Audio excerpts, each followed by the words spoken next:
I'm Nadine Thornhill, sexuality educator. So today I want to talk to you about one of my favorite books that I often recommend to families who want to start a conversation with their younger children about gender, gender identity, and gender diversity. It's also one of my personal favorite books, and it is called Red, a Crayon story. And it's by author Michael Hall.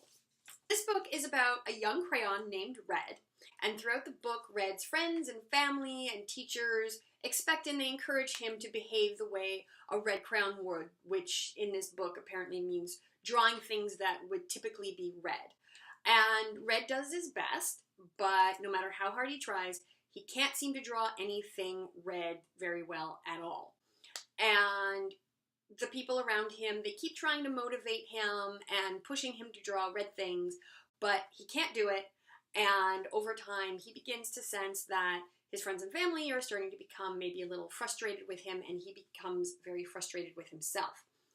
And then his friend Violet asks him to draw a blue ocean because she's drawn a purple boat. And he doesn't think he can do it, but Violet encourages him, and so he gives it a shot.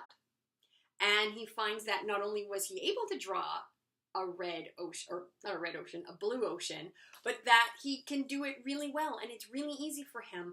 And that's the moment when Red discovers that, in fact, he is blue, and that it's only his label that is red.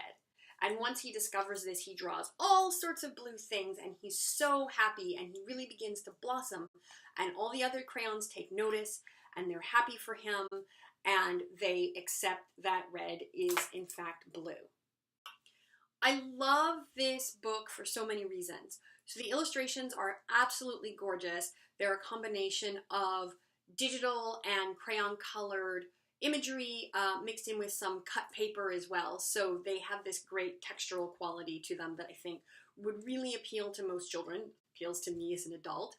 The text is simple, it's straightforward, the language is very easy to read, and the font is nice and big and clear. So if you've got early readers at home who are just starting to read on their own, this is a book that you might want to sit down with them and have them read through, and they should be able to do that. So this book can appeal to a broad range of ages. It's definitely geared towards children as opposed to adolescents, but a broad range of children.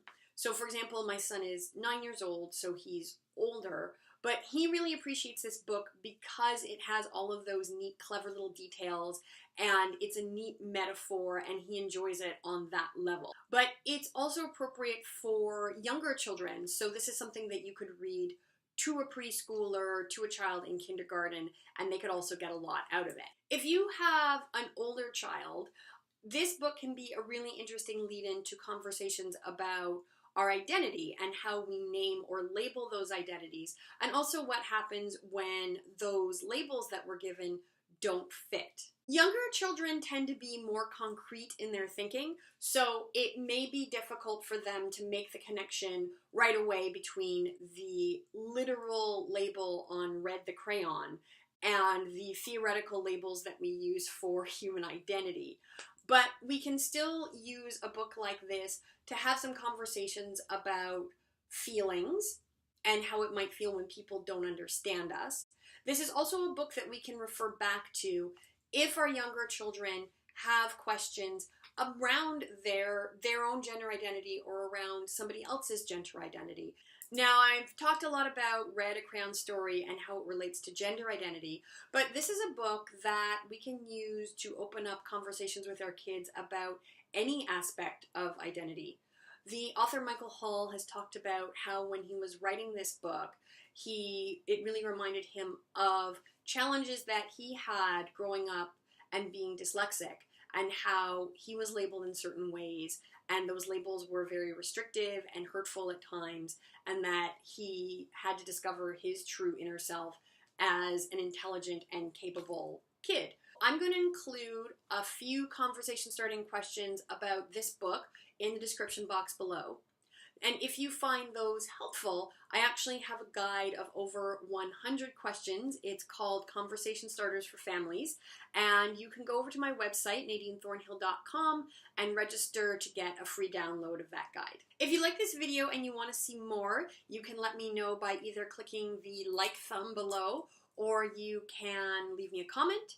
And if you enjoy this channel and you don't want to miss any videos, be sure to subscribe. That's all for today. I hope you enjoyed my review of Red, a Crayon story. Have a great day, and I will see you soon. Bye.